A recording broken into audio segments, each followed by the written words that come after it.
নমস্কার বন্ধুরা, Shampa's kitchen with ভুরিভোজে আপনাদের সবাইকে স্বাগত। আমি আজ পাস্তার পায়েসের রেসিপি আপনাদের কাছে শেয়ার করব।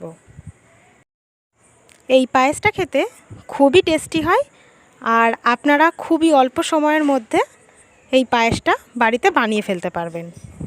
গোবিন্দভোগ চালের পায়েস বা সিমুয়ের পায়েস আমরা প্রত্যেকেই খেয়েছি। এবারে একটু ভিন্ন ধরনের রান্না হবে পাস্তার পায়েস। আমি কড়াইয়ের মধ্যে কিছুটা পরিমাণে ঘি দিয়ে দিচ্ছি পাস্তাগুলোকে ভেজে নেওয়ার জন্য। এবারে আমি পাস্তাগুলো ঘিয়ের মধ্যে দিয়ে দিলাম।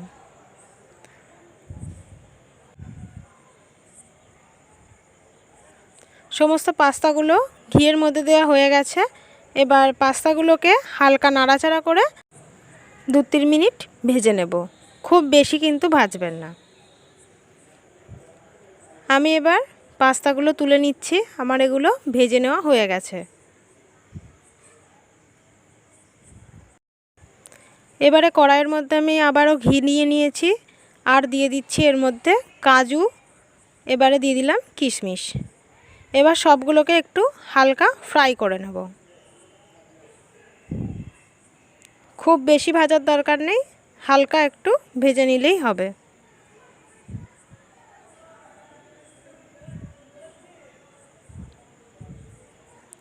হালকা ফ্রাই করে নেওয়া হয়ে গেছে। এবারে আমি এগুলোকে তুলে নেব। এবার আমি এই কড়াইয়ের মধ্যেই দুধ দিয়ে দিলাম।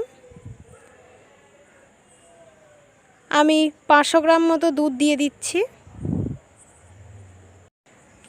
দুধটাকে একটু ফুটিয়ে নিতে হবে।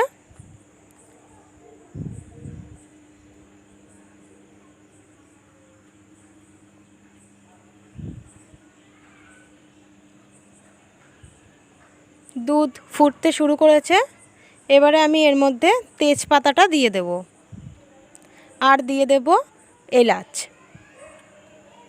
এলাচটা অবশ্যই দেবেন। এলাচ আর তেজপাতার একটা খুব সুন্দর স্মেল তাহলে পায়েসের মধ্যে তৈরি হবে।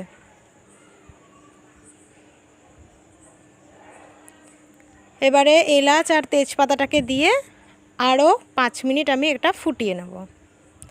ফোটানো হয়ে গেছে। এবার আমি এর মধ্যে ভেজে রাখা পাস্তাগুলো দিয়ে দিলাম।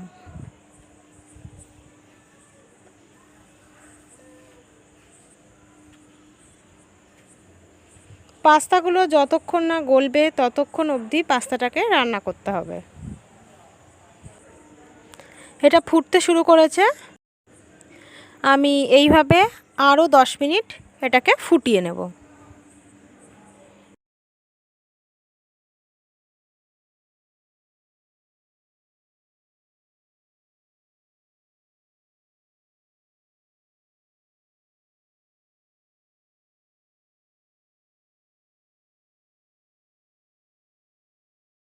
দশ মিনিট হয়ে গেছে।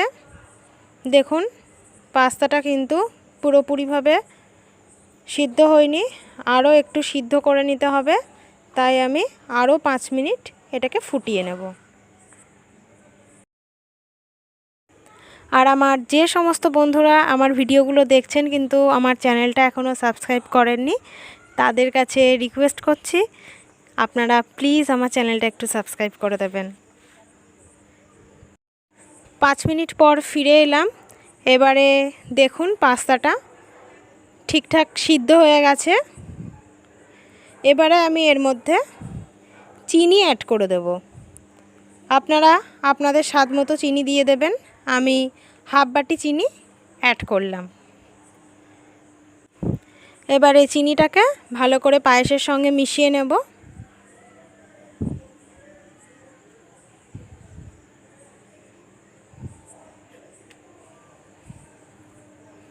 মিশিয়ে নেওয়া হয়ে গেছে। এবার আমি এর মধ্যে যে কাজু কিশমিশগুলো ভেজে রেখেছিলাম সেগুলো দিয়ে দিচ্ছি।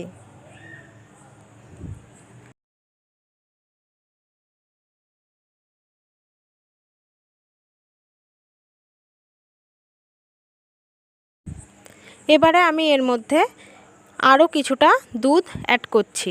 এটা আমি হালকা গরম জলে একটু মিল্ক পাউডার গুলে রেখেছিলাম, সেটা আমি এবার পায়েসের মধ্যে অ্যাড করলাম। এবারে আরও 5 মিনিট আমি পায়েসটাকে ফুটিয়ে নেব।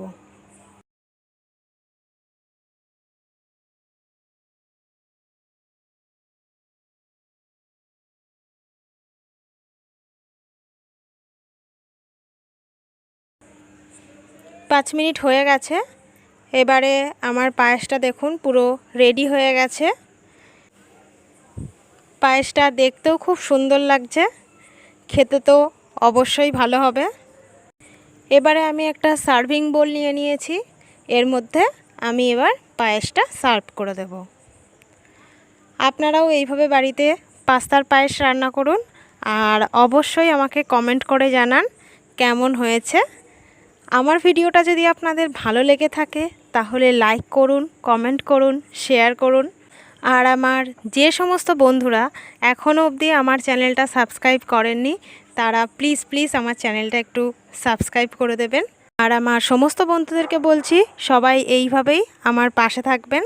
আমি প্রত্যেক দিন আরও নতুন নতুন রান্নার রেসিপি নিয়ে আপনাদের সামনে হাজির হব। সবাই ভালো থাকবেন, সুস্থ থাকবেন। নমস্কার।